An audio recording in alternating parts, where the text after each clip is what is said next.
Hey everybody.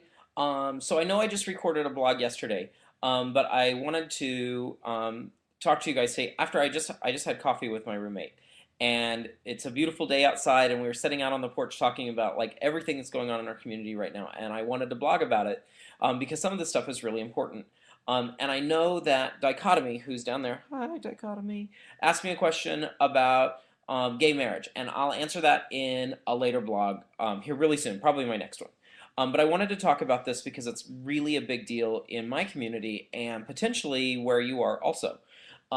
So some of you are aware that Manhattan, Kansas, where I live, became the first city in the state of Kansas to pass a non-discrimination ordinance that protected sexual orientation and gender identity from discrimination.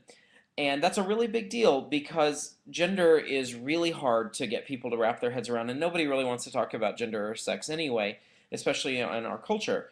And so, as we worked on this, we knew that another city had passed a sexual orientation protection, but it didn't really have an enforcement clause, which was really important. So that's something that we've done.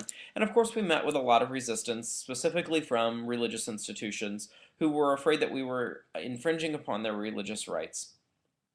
And so there were tremendous amounts of religious protections built into the ordinance, basically saying that churches didn't have to accommodate LGBT people or anything if their religion forbade it. It was fine.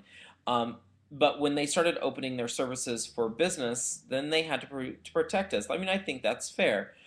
Anyway, um, we won thanks to the vision and guidance of three progressive city commission members that we're very thankful to, and the hard work of an organization called the Flint Hills Human Rights Project that I'm a member of, and it was a lot of fun getting all of that process put together.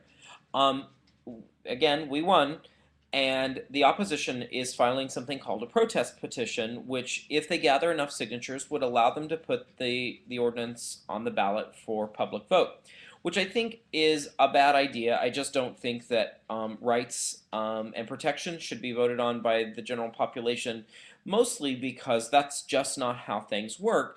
The majority rarely votes in favor of the minority for protection.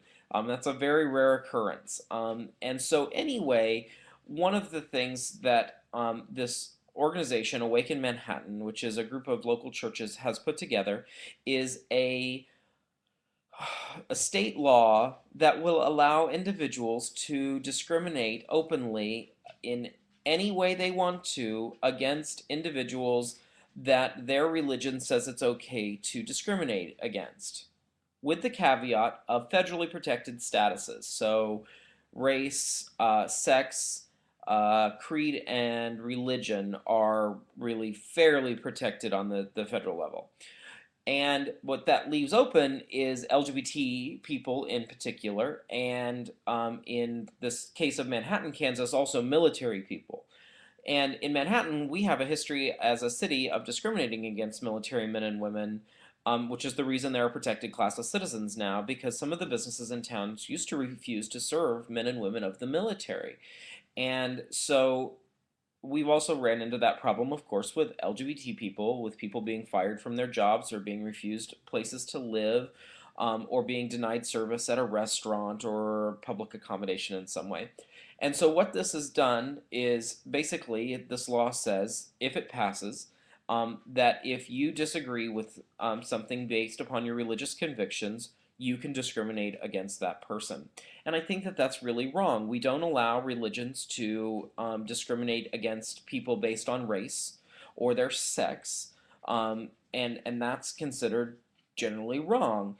The other side of this that really upsets me is that the reasoning behind the law has been said very clearly that because LGBT people are a morally wrong class of people, that it should be okay to discriminate against us. And my argument is morally wrong in whose religion? Because my religion says that we're not wrong. We're not morally reprehensible. In fact, my religion allows LGBT people to serve as bishops in our church, and that's a big deal. And so we've never been a country that legislates religion, but in the state of Kansas, apparently that's the direction we're going. And I have a real problem with a small fringe faction of religious fanaticals legislating their religion on the rest of us. And so that's my opinion on this, and I'm curious what you think about it. You can find more information on the state of Kansas or the Flint Hills Human Rights Project website, which I can also link to in my comment section down there. But do tell me what you think about all of this in comments or video response. I don't care. And let's get a dialogue started.